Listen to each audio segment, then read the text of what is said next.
Battle cries on both sides of the Atlantic tonight to stand up for what matters here in Brexited Europe and to find out what's the matter in Trump's America.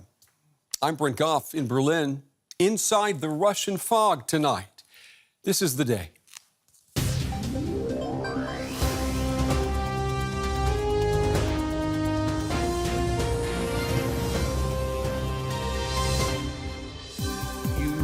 And the Russian government did never try to influence the outcome of the US presidential election, and there will be no evidence found. Once, when Reagan was discussing taxes, I believe it was, addressing the British, he said, "Read my lips." No. I will not prejudge the outcome of our investigation. We are seeking to determine if there is an actual fire, but there's clearly a lot of smoke. I believe that Russian intelligence services and their proxies intervened in our election in 2016. There is no alternative to a united and sovereign Europe.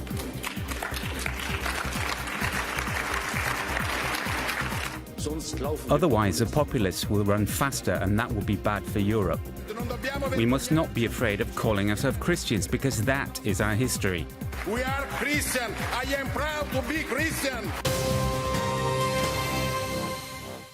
Also coming up tonight, all over the world, the number of new HIV infections is declining, except in Russia.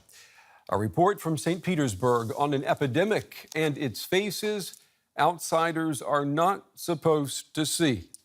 That's coming up in about 17 minutes. We begin the day with the Russian scandal that refuses to be exorcised from the body politic led by Donald Trump. And this is more and more a bipartisan seance that the world is witnessing. Republicans and Democrats both are now calling on the head of the House Intelligence Committee to step aside, saying it's impossible for the Republican Representative Devin Nunes to lead an impartial investigation into alleged Russian rigging of the U.S. election. Now, Nunes was part of Trump's transition team, but it's his refusal to share information with the committee that has the New York Times tonight calling him dangerous.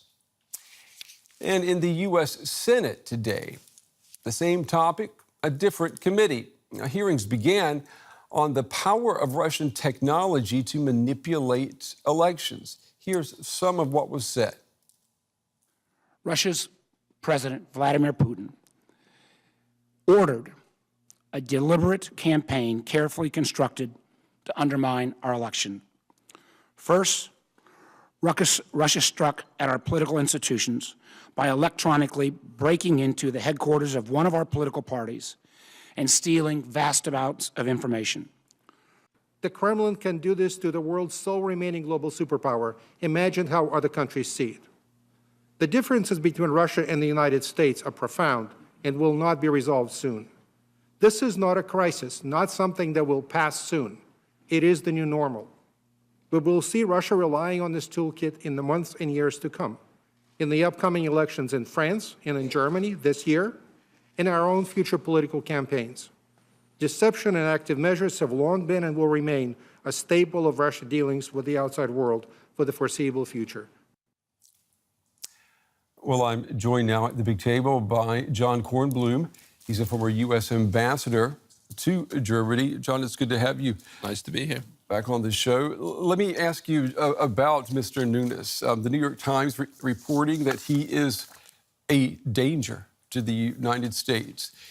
Can the House Intelligence Committee, can they just forget about trying to do any type of investigation?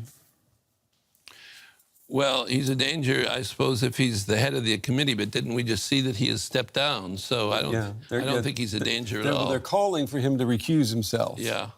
I think, I mean, I don't like all these titles where somebody's a danger and there's a catastrophe. These things are made up of dozens of people. I would say, however, that the House of Representatives and its committee have more or less lost any credibility that they may have had, that they could do a serious investigation of this. And so that means that either the Senate's going to take it over or there will someday be an independent prosecutor. An independent special prosecutor. Right. And what would that mean for the U.S. president if we were to get to that level? Well, it would be first a big defeat for him. Secondly, we don't know what it means. It depends what the special prosecutor would find, if anything. These things are, in the United States, there are very clear laws, and these things are done very carefully. And so they don't necessarily mean that someone's guilty if you have a special prosecutor. On the other hand, as we saw with Bill Clinton, whose crimes were of a much less strategic issue than these, that the special prosecutor dogged him for 2 or 3 years, and it made his life really unpleasant. In the U.S. Senate today, there were some very strong words about Russia's ability to manipulate the U.S. election, possibly the French, the German elections. Is it much more powerful? Are we just beginning to realize that it's much more influential and powerful than we ever imagined? Well, it's not that powerful. Actually, it's quite a weak country. But the Russians, the communists, the Soviets, however you want to call them, from the very beginning believed that agitation, propaganda, active measures, lies, whatever you want to call them, were a tool that a weak country needs to use against stronger countries. And so it's not just, we shouldn't believe that this is just now because there are all these new cyber tools. The Russians have been doing this for a couple hundred years. And in much of my career, which was before there was an internet or anything like that, we fought continuously against Russian active measures. It's not new at all. It's not new. And should there be a new level of concern or worry? Well, it seems that the Russians have developed lots of methods now using modern tools to do this. I think we should be worried about it. We were very worried about it. Even going back to the 1950s, we were worried about it. So yes, it is worrisome, but it is not as if there is somehow a brand new situation in the world. This is something which the Russians have been doing time immemorial. I'd like to move to another flashpoint geopolitically, and that is Turkey. Yes. The United States and Turkey are split over how to defeat so-called Islamic State. It is perhaps the biggest challenge so far for the new U.S. Secretary of State, Rex Tillerson. Take a look. Rex Tillerson and Mevlut Çavuşoğlu meet at a time when relations between the two NATO allies could be better. Still, the U.S.'s top diplomat insisted on highlighting the importance of the relationship, describing Turkey as a trusted ally and thanking Ankara for its efforts in the fight against the so-called Islamic State. Turkish troops have permanently pushed ISIS off the Turkey-Syria border, and the United States is grateful for Turkey's important contributions as a member of the counter-ISIS coalition. But Ankara wants more than words from Washington. The two countries are at odds over U.S. backing of Kurdish fighters in Syria. Turkey views the Syrian Kurdish People's Protection Units, YPG, as a terror group. The US government accepts that there is no difference between the Syrian Kurdish YPG militia and the PKK.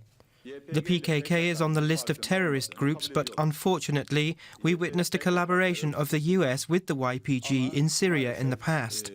We also saw that the previous government of the US supported the YPG. That support worried us. It has affected our relations negatively. The policy of supporting YPG began during the old Obama administration. But new President Donald Trump hasn't given any indication he intends to change it. Working together to defeat Seeking to establish common ground, Tillerson is suggesting so-called safe zones in Syria. It's hoped that Syrians who fled their country could be returned to these safe havens. This would be a big relief to Turkey, which hosts more Syrian refugees than all other countries combined.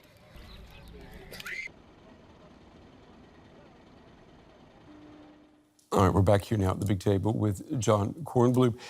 John, would you say that Turkey is suddenly one of the biggest problems for U.S. foreign policy when we consider the situation with NATO, the Fethullah Gulen, and the upcoming referendum in the country?